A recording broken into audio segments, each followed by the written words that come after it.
ಶಿವಪಾರ್ವತಿಯರು ಕುಳಿತು ತಪಸ್ಸು ಮಾಡಿದ ಸ್ಥಳ, ಧ್ಯಾನ ಮಾಡಿದ ಸ್ಥಳ ಆಯಿತಾ. ಆ ಸ್ಥಳದಲ್ಲಿ ಒಂದು ಶಿವಲಿಂಗ ಇದೆ ಒಳಗಡೆ. ಆ ಶಿವಲಿಂಗ ಸಮೀಪ ಸಪ್ತ ನದಿಗಳು ಉಗಮಾಗ್ತದೆ. ಸಪ್ತ ನದಿಗಳು ಗಂಗೆ ಚ ಯಮುನಾ ಚೈವ ಗೋದಾವರಿ ಸರಸ್ವತಿ ನಮ್ಮ ಸಿಂಧು ಕಾವೇರಿ ಅಂತ ಸಪ್ತ ನದಿಗಳಿಂದ ಒಳಗಿನ ಲಿಂಗಕ್ಕೆ ಅಭಿಷೇಕವಾಗಿ ಬರುವಂಥ ನೀರು. ಇದು ಪ್ರತಿಷ್ಠಾಪನ ಶಿವಲಿಂಗ. ಇಲ್ಲಿ ಹೊರಗಡೆ ಇರುವಂಥ ನಿಮ್ಮ ಹತ್ರ ಮುಡಿಸಿದ್ದಲ್ಲ, ಅದು ಉದ್ಭವ ಲಿಂಗ, ಸ್ವಯಂಲಿಂಗ.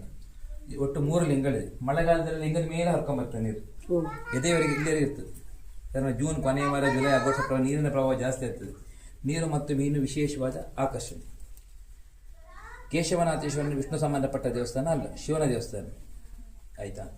ಇಲ್ಲಿ ಶಿವ ಬಂದು ತಪಸ್ಸು ಮಾಡಿದ್ರಿಂದ, ಶಿವಪಾರ್ವತಿ ಕೂಡ ತಪಸ್ಸು ಮಾಡೋದ್ರಿಂದ ಈ ಸ್ಥಳಕ್ಕೆ ವಿಶೇಷವಾದ ಶಕ್ತಿ, ನಿಮ್ಮ ಸಂಕಲ್ಪಗಳು ಈಡೇರ್ತದೆ.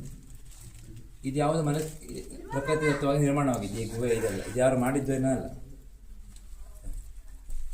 ನೀರು ಮತ್ತು ಮೀನು ಯಾವತ್ತೇ